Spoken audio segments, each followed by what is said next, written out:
Horror, stalker, idol.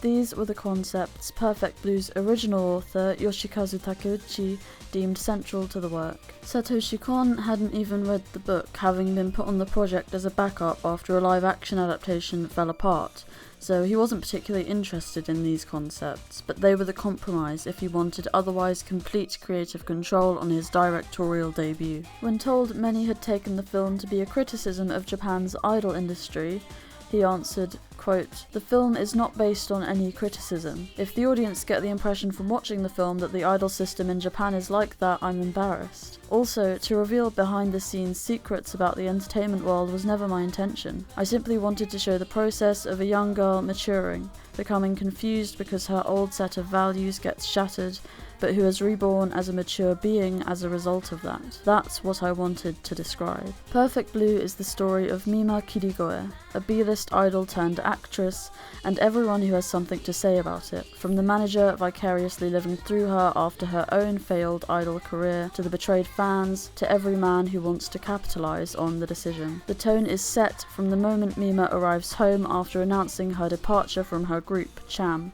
when she receives a fax.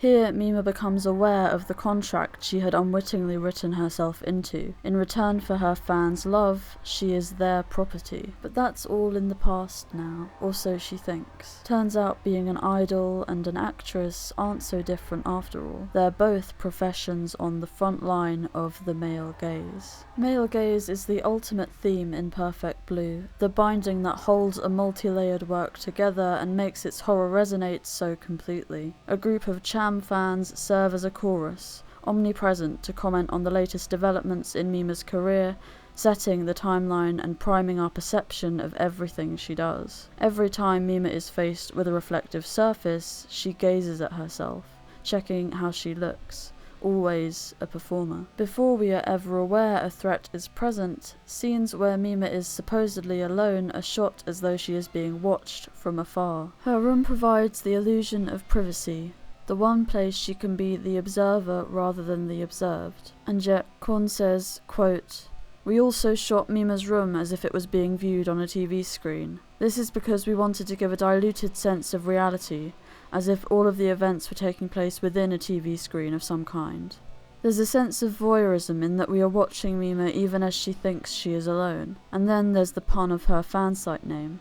With the simple introduction of an internet connection, Mima can no longer leave her professional identity at the door." Kon has himself stated such central aspects to the story as the serial killings weren't even a part of the original script. He was largely unconcerned with overt horror. Similarly, the antagonist here is not a single person but a set of ideas. Perfect Blue goes beyond charging one and makes clear all are complicit. To demonstrate just how carefully constructed Perfect Blue is, I want to talk about its fictional rape scene. The first time we hear of it, the writer for Mima's first acting gig post-idoldom is asking Tadokoro, her agent, for the go-ahead. One man asks another whether it's okay for Mima to film the scene. When Rumi, Mima's manager, suggests that they ask for it to be written out of the script, Tadokoro whines that it'll be too much trouble, less than sympathetic.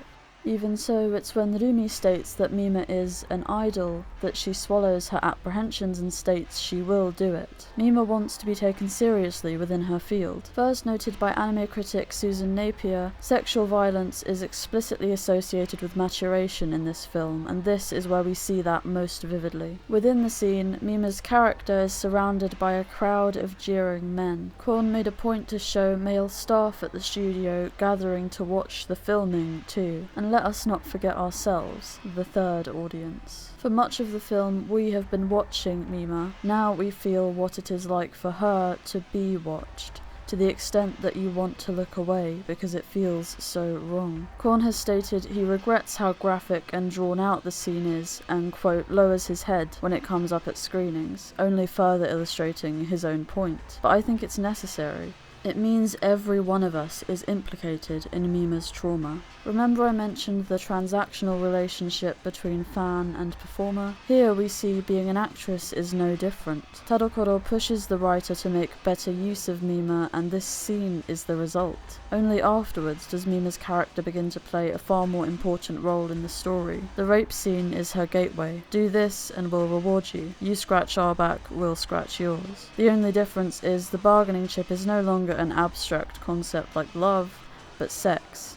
Mima's body. As an adult woman, this is what she has to offer. This is why people are interested in her. She has gone from one career wherein she is defined by male desires to another much the same. Even if she wanted to dissent, she doesn't feel able to. She owes this to the people who have worked so hard to get her this far. To go on a tangent, there's one throwaway line in the run-up to this scene that's easy to miss, but is a hidden goldmine of meaning in itself. Ah, Mima, fabulous. This kind of thing is commonplace for actresses. Jodie, what's her name? She had to do it, right? Here Tadokoro is talking about Jodie Foster, a prolific and respected child actor who got her start with Disney. Jodie rose to prominence upon taking the role of a rape victim in 1988's The Accused. Whilst in college, her career plateaued and she was beginning to consider leaving acting behind. When the part turned up, she decided it would be her last shot before she gave up.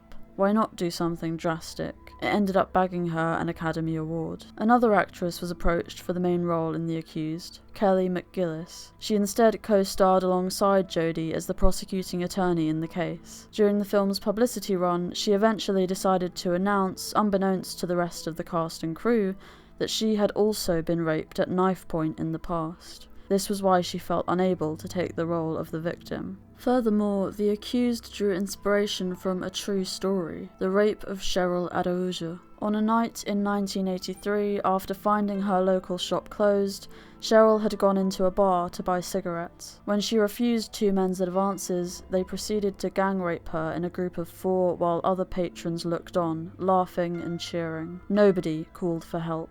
The case was famous for all the wrong reasons, from the defence's argument that Cheryl somehow invited the attack, to measly sentences. The longest any of the rapists received was 6.5 years. Incidentally, Kelly McGillis's case turned out similarly. The Accused came to be a breakout critical success for its handling of all these topics and more. But before all this, when it was first test screened, it got a horrendous reception. The audience thought Jodie's character, quote, deserved to be raped. The film was nearly axed, but the cast and crew begged for another screening. This one was with all women, and was a resounding success. 18 out of the 20 audience members either knew someone who had been raped or had been themselves. Lastly, regarding Jodie's experience on the set, she remarked that she was well looked after. The film was a turning point in her life as an actress, the whole shoot being a profound experience on multiple levels. She mentioned how troubled the male actors playing the rapists were. One ran off set during a take to throw up. It took 5 days, and they spent the whole time making sure she was okay. She has never expressed any regret regarding the role, but did later discuss it more candidly. Quote, "There's nothing you can do because it's big. It's a big experience. I have a big bravado, and I certainly did at that age. I was very busy telling everybody I was fine. Interestingly, I don't remember shooting the actual rape sequence. I blanked out. He yelled cut and I would sort of find myself on the floor with the costumer with a parka over me. She has otherwise said she broke blood vessels in her eye from crying during the scene. But we were talking about Perfect Blue, weren't we? Satoshi Kon has made clear that the point of Perfect Blue is not to discern reality from fiction. For one thing, it's impossible. The film is purposefully given to us through Mima's perspective, so we never can. Moreover, to attempt to do this is to miss the point. To Mima, everything is painfully, vividly real. She justifies shooting the scene to herself by saying she's, quote, not really being raped. The trauma persists all the same. Jodie Foster admitted she couldn't even bring herself to properly look at the script for her rape scene until she had to film it. Not only is this very possible for Mima, It's equally likely the cast and crew ad-libbed, a nice way of saying she did not consent beforehand to the entirety of what went on to happen. This scene is the turning point in Perfect Blue. Mima's outfit is purposefully meant to call back to the one we see her performing in the very first scene. Now we literally see this identity ripped away from her. After the fact, Mima's mental stability begins to waver dangerously almost immediately. Virtual Mima is truly born, the personification of Mima's subconscious, all the thoughts she is suppressing, fighting to surface and break her. But for all her pushback against Virtual Mima's claims she is still an idol, she is disturbed precisely because she knows this isn't true. For centuries, women have been defined by their virginity. This concept is best communicated through the widespread practice of female genital mutilation. This violence takes many forms, but all to the same end: to instill women with shame from childhood, to deny them pleasure, and to make their bodies into trophies for their husbands alone. Mima's rape scene is already traumatic for her, but in casting it against the backdrop of her very public transition from idol to actress, and pure to tainted, we see she has lost something fundamental and important, something that, as far as everyone else is concerned, gives her her worth as a woman. Nobody cares for you anymore. You're tarnished and you're filthy! Stop it! Stop it! I am not tarnished! Mimania, Mima's obsessive fan turned stalker, is particularly furious at the concept of Mima using her body for anybody but her fans. There is a deeply disturbing dissonance then in his attempt to rape the woman he sees as the fake.